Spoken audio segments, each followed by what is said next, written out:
MC 내레이션, 오프닝 멘트. 사람은 때때로 가장 조용한 순간에 가장 큰 반전을 마주합니다. 오늘 여러분께 전할 이야기는 국밥집을 지키던 한 여인의 침묵의 등장에서 시작됩니다.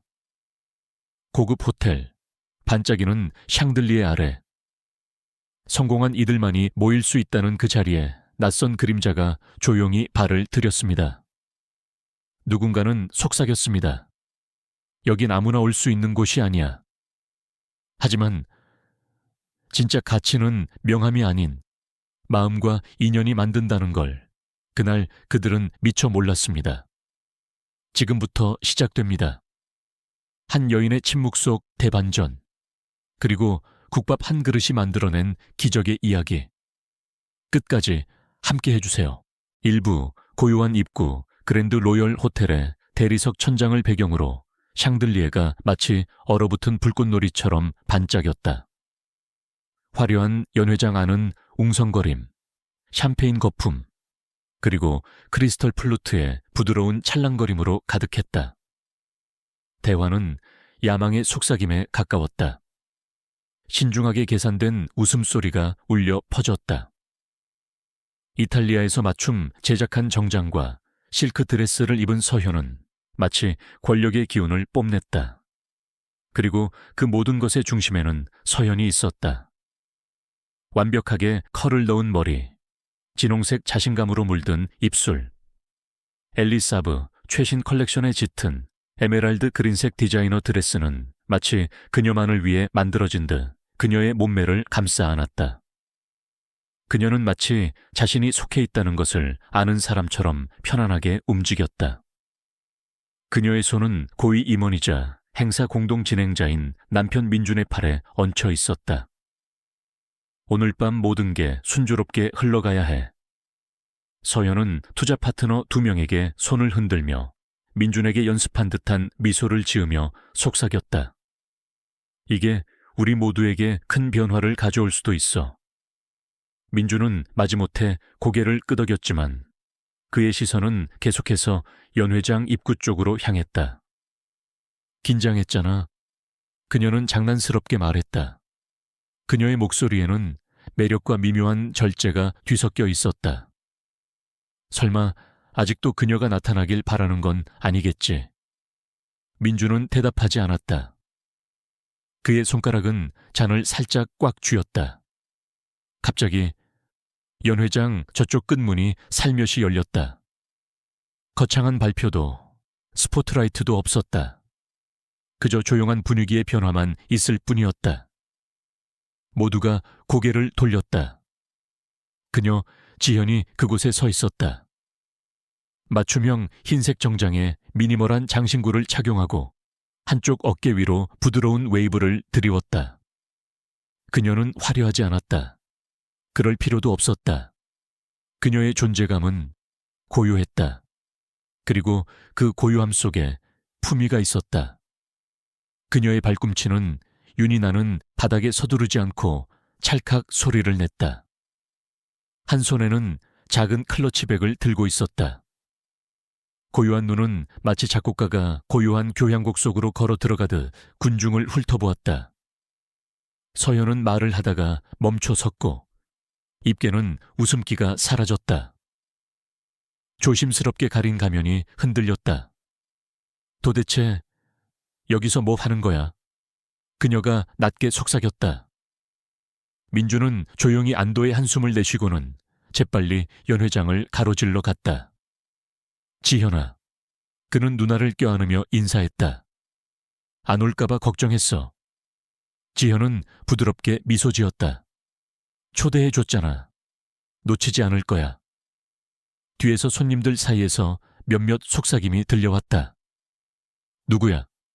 저 사람 국수집 하는 누나 아니야. 그렇게 안 보이는데. 지현은 모든 말을 들었다. 그녀는 움찔하지 않았다. 서현이 다가왔다. 그녀의 표정은 공손한 듯하면서도 당황한 기색이 역력했다.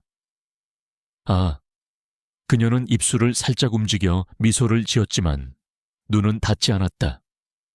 치아이도 파티에 왔어. 혹시 네가 국물 끓이느라 바쁠 줄 알았는데 웃음소리는 가볍지만 날카로웠고 따끔할 정도로 깊었다. 지현은 천천히 돌아서서 신우이의 시선을 마주쳤다. 오늘은 가족에게 중요한 밤이야. 그녀는 낮지만 차분한 목소리로 말했다. 그리고 두 분을 응원하고 싶었어. 평소엔 국수만 주고받는데 숫자는 안 주고. 민주는 눈에 띄게 불편해하며 몸을 움직였다. 서연의 턱이 굳었다. 다들 환영이야. 하지만 어떤 손님들은 헷갈릴 수도 있겠지. 지현은 다시 미소를 지었다. 하지만 이번에는 눈빛이 달랐다. 알 수 없는 무언가가. 그녀는 지금 자신을 설명할 수 없었다.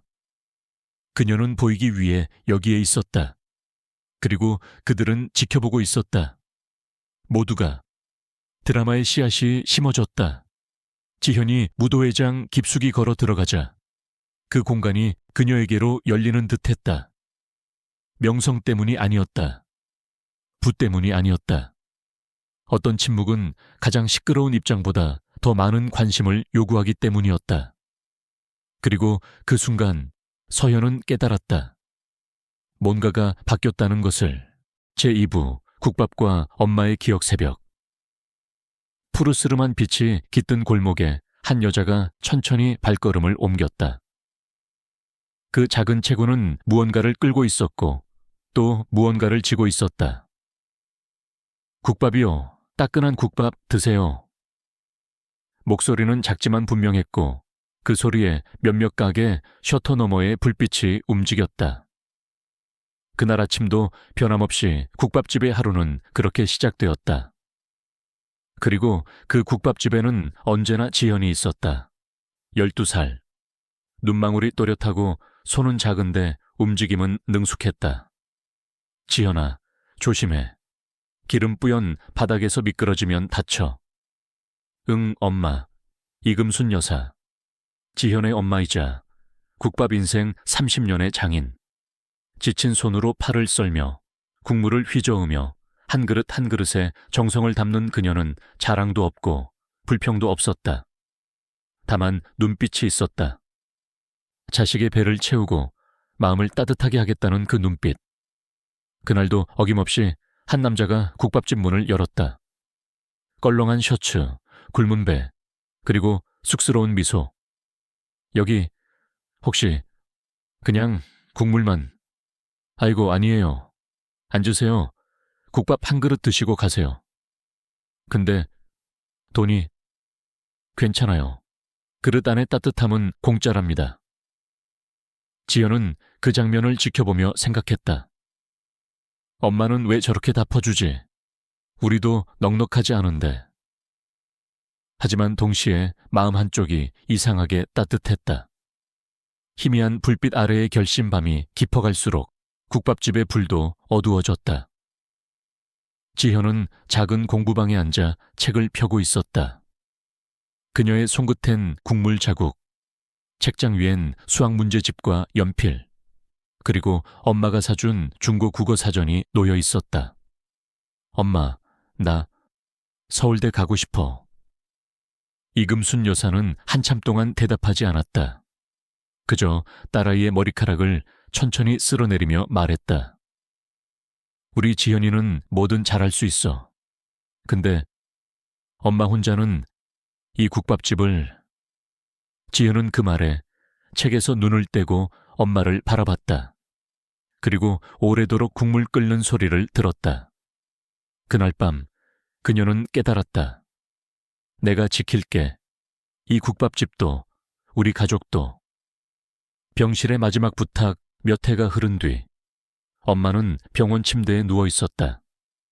그 손엔 더 이상 칼이 없었고 눈빛엔 그리움과 미안함만이 남아 있었다. 지현아, 너 그 꿈 접지 말고. 지현은 고개를 저었다. 아니 엄마, 나는 이 국밥집이 자랑스러워. 내가 지켜야 해.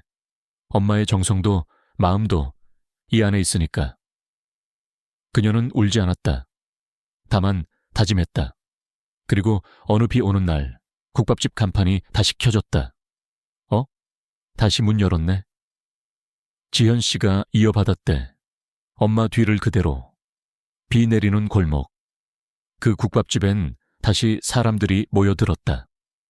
그들의 발걸음을 붙잡은 건 국물이 아니라 그 안에 담긴 이야기였다. 제3부. 두 여자의 대조와 갈등 장면 3.1.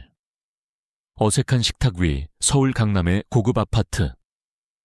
대리석 테이블 위에는 깔끔하게 세팅된 고급 식기와 퓨전 요리가 정갈이 놓여 있었다. 이게 집에서 먹는 저녁 맞아. 지연은 속으로 중얼거리며 젓가락을 조심스럽게 들었다. 반대편엔 멀끔하게 차려입은 서연이 있었다. 완벽하게 손질된 헤어스타일, 세련된 블라우스, 억제된 미소. 오늘은 제가 계약 하나 성사시켰어요. 해외 클라이언트랑 직접 미팅 봤거든요. 서연의 말에 민준이 고개를 끄덕였다. 와, 정말 대단하다. 형수님도 서연 멋지죠. 지현은 고개를 끄덕이며 웃었다. 응, 참 기특하네. 수고 많았어. 서연은 잠시 말없이 수저를 내려놓더니 고개를 살짝 기울이며 말했다. 형수님도 가게 일 하시느라 바쁘시죠? 국밥 끓이는 것도 정말 대단한 일이죠. 하루 종일 서 계시려면 힘들잖아요. 말끝엔 분명 수고는 많지만 결국 국밥이라는 뉘앙스가 실려 있었다. 장면 3.2. 무심한 말의 칼날, 식사 후 거실. 지현은 설거지를 거들고 있었고 서연은 와인을 한 잔 들고 소파에 앉아 있었다. 형수님도 요즘 잘 나가신다면서요. 그 국밥집 블로그에 올라오던데요. 인스타에도 누가 올린 거 봤어요. 응, 우리 손님들이 올려주시더라고. 대단해요. 저 같으면 힘들어서 못할 것 같아요. 매일같이 국물 끓이고 재료 손질하고 아무리 정이 있어도 그렇지. 그렇죠. 지연은 조용히 미소 지었다. 대답 대신 설거지 소리만 부엌에 퍼졌다. 서연은 이어 말했다. 그래도 뭐 사람마다 맞는 게 다르죠. 전 아마 직장 아니면 숨 막혀서 못 살았을 거예요. 매일 같은 장소, 같은 일. 전 좀 더 다이내믹한 삶이 잘 맞아서요. 그 말은 형수님 같은 인생은 나랑 안 맞는다는 은근한 선 긋기였다. 장면 3.3. 아침. 그 따뜻한 냄새 다음 날 아침. 지연은 이른 새벽부터 끓여낸 국밥을 한 솥 들고 민준의 집으로 왔다. 형수님, 또 이렇게... 감사합니다. 민준은 반갑게 웃으며 국밥을 받았다. 그 국물 냄새가 집 안을 채우자 서연이 2층에서 내려왔다. 그녀는 국밥 냄새를 맡더니 인상을 찌푸렸다. 잠시 머뭇거리더니 작은 목소리로 말했다. 전 아침에 향신료 냄새 잘 못 맡아요. 미안해요. 요즘 서양식에 익숙해서. 지현은 아무 말 없이 국밥을 테이블 위에 놓고 아이에게 살며시 미소 지었다. 서현은 조용히 거실을 빠져나갔다. 그녀의 눈빛엔 경계와 불편함이 섞여 있었다. 제4부. 무대 위의 반전 장면 4.1. 예고 없는 소개 행사장은 여전히 고급스러운 분위기 속에 조용한 클래식 선율이 흐르고 있었다. 사람들의 시선은 무대 중앙에 선 CEO 김 대표에게 집중돼 있었다. 김 대표는 환한 미소를 지으며 말했다. 지금부터 이 자리에 모인 모든 분들께 특별한 분 한 분을 소개해 드리겠습니다. 감히 말씀드리자면 오늘의 주인공이라고 해도 과언이 아닙니다. 그 순간 서연의 얼굴이 굳어졌다. 그녀는 본능적으로 지연 쪽을 바라보았다. 하지만 다음 말은 누구도 예상하지 못한 방향으로 흘러갔다. 자, 큰 박수로 환영해 주십시오. 지현님, 무대 위로 나와 주시겠습니까? 웅성웅성, 눈이 커진 사람들, 고개를 돌리는 사람들, 그리고 멍하니 얼어붙은 서현. 지현은 차분하게 자리에서 일어났다. 조용한 고요를 가르며 무대 앞으로 걸어갔다. 한 걸음, 또 한 걸음. 굽 높은 구두가 바닥을 두드릴 때마다 그녀는 마치 수십 년을 꾹꾹 눌러 담은 자존심과 삶을 함께 끌고 올라가는 듯 보였다. 장면 4.2. 이야기의 시작, 무대 위. 조명이 그녀를 비추고 있었다. 지현은 마이크를 두 손으로 감싸쥐고 잠시 눈을 감았다. 그리고 이내 조용한 목소리로 말을 시작했다. 안녕하세요. 저는 국밥집을 운영하고 있는 지현이라고 합니다. 오늘 같은 자리에 서게 될 줄은 정말 몰랐어요. 조용한 웃음, 그리고 숨죽인 공기. 어릴 때부터 저는 새벽마다 국물 끓이는 엄마를 도왔어요. 장사를 하면서도 엄마는 항상 말했죠. 사람에게 필요한 건 따뜻한 밥 한 그릇과 진심이야. 지현의 눈동자가 촉촉해졌다. 그땐 몰랐습니다. 그 따뜻한 한 그릇이 어떤 사람의 삶을 바꿔놓을 수 있다는 걸요. 서연은 손에 들고 있던 와인잔을 조심스레 내려놓았다. 그녀의 손이 미세하게 떨리고 있었다. 장면 4.3. 가치의 전복 지연의 목소리는 점점 또렷해졌다. 그녀는 사람들을 향해 고개를 들고 말했다. 오늘 이 자리에 서 있는 이유는 단지 국밥을 잘 끓여서가 아닙니다. 저는 엄마에게서 배운 마음을 투자해 왔습니다. 진심을 담은 시간, 정성, 그리고 사람에 대한 믿음. 저는 국밥집을 하며 모은 돈으로 이 회사에 10억 원을 투자했습니다. 순간 행사장 전체가 술렁이기 시작했다. 10억? 진짜야. 그 국밥집 사장님이? 모두의 눈이 커지고 입이 벌어졌다. 서연은 숨을 삼켰다. 온몸이 굳은 듯 움직이지 못했다. 장면 4.4. 진실의 무게 김 대표가 다시 무대 위로 올라왔다. 그는 지현의 옆에 서서 조용히 말했다. 저는 대학 시절 정말 힘든 시간을 보냈습니다. 그때 매일같이 무료로 밥을 먹을 수 있었던 한 국밥집이 있었죠. 그곳의 주인장이 바로 지현님의 어머니였습니다. 그녀는 저에게 국밥과 함께 다시 일어날 용기를 주셨습니다. 그래서 저는 오늘 감히 말합니다. 제 인생을 바꾼 분은 바로 이분들입니다. 박수 소리가 터졌다. 그리고 한참 동안 멈추지 않았다. 지현은 그제야 고개를 살짝 숙였다. 그녀의 눈가는 촉촉했지만 어깨는 당당했다. 제5부 드러난 진실과 몰락 장면 5.1. CEO의 고백 행사장은 여전히 술렁이는 가운데 김 대표는 마이크를 쥔 채 천천히 말을 이었다. 제가 가장 힘들었던 시절, 세상은 냉정했고 하루 세끼조차 해결하기 어려웠습니다.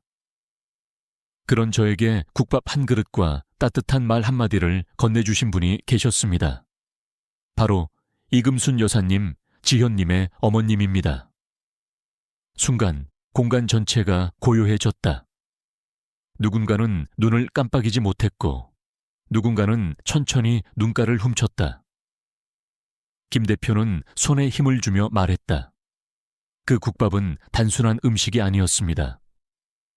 절박한 청춘에게 내일을 버티게 해준 위로였고 사람이 사람을 살릴 수 있다는 걸 처음 깨닫게 해준 시작이었습니다. 서현은 믿을 수 없다는 표정으로 김 대표를 바라봤다. 그토록 자랑스럽게 말하던 회사의 대표가 그토록 무시했던 국밥집에서 인생을 다시 시작했다니. 장면 5.2. 충격적인 수치 김 대표는 천천히 말을 이었다. 그리고 이 회사의 가장 큰 투자자가 누구인지 아십니까? 바로 김지현님입니다. 그녀는 기업이 아닌 개인으로서 무려 100억 원을 투자하셨습니다. 쾅! 마치 조명이 깨진 듯 충격이 행사장을 강타했다. 사람들은 동시에 탄성을 터뜨렸고 누군가는 자리에서 벌떡 일어났다.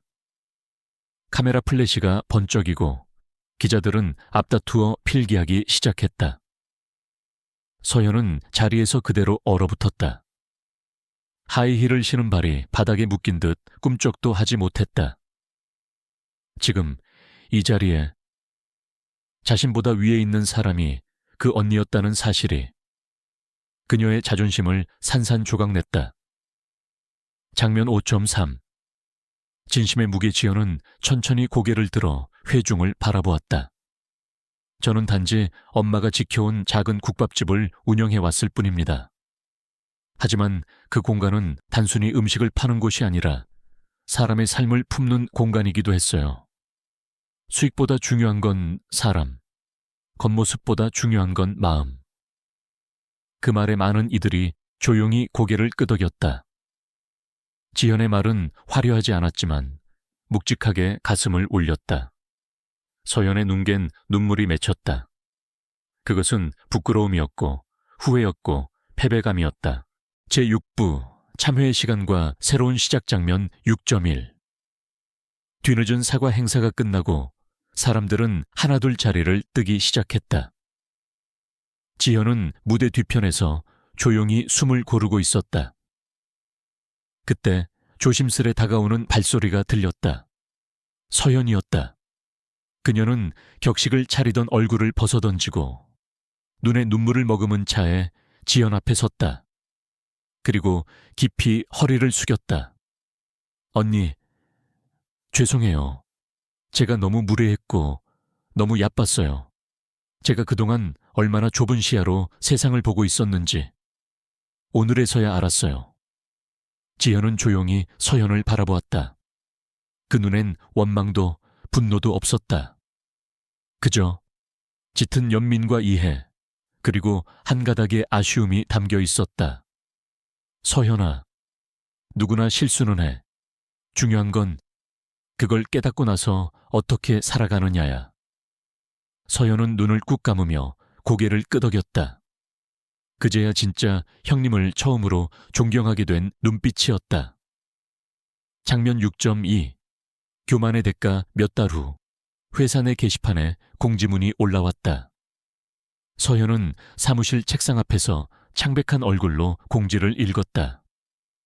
인사관리 규정에 의거하여 최서연 대리는 근무 중 부적절한 언행과 내부 평가 결과에 따라 계약을 해지하게 되었음을 알려드립니다. 그 순간 그녀는 알았다. 세상은 실적만 보는 것이 아니며 사람을 보는 눈이 결국은 진심을 꿰뚫는다는 걸. 눈앞이 흐려졌다. 그리고 가장 먼저 떠오른 얼굴은 국밥을 내밀며 미소 짓던 지현의 모습이었다. 장면 6.3. 국밥집의 아침 다시 따스한 햇살이 가게 창을 비춘다. 지현은 앞치마를 두르고 분주하게 손님을 맞이하고 있었다. 어서 오세요. 따뜻한 국밥 한 그릇 드릴게요. 구석자리엔 노인이 혼자 앉아 조용히 식사를 하고 있었고 한쪽에선 학생 2명이 웃으며 김치를 더 달라 했다. 지현 사장님, 오늘도 파김치 예술이네요. 감사해요. 많이 드시고 힘내세요. 가게 안엔 사람들의 웃음과 진심이 가득했다. 그건 자산도 아니고 명함도 아닌 삶이 사람에게 줄 수 있는 가장 값진 선물이었다. 지현은 유리문 너머 붐비는 거리와 노을빛에 물든 하늘을 바라보며 조용히 속삭였다. 엄마, 보고 계시죠? 우리 가게 아직도 따뜻해요.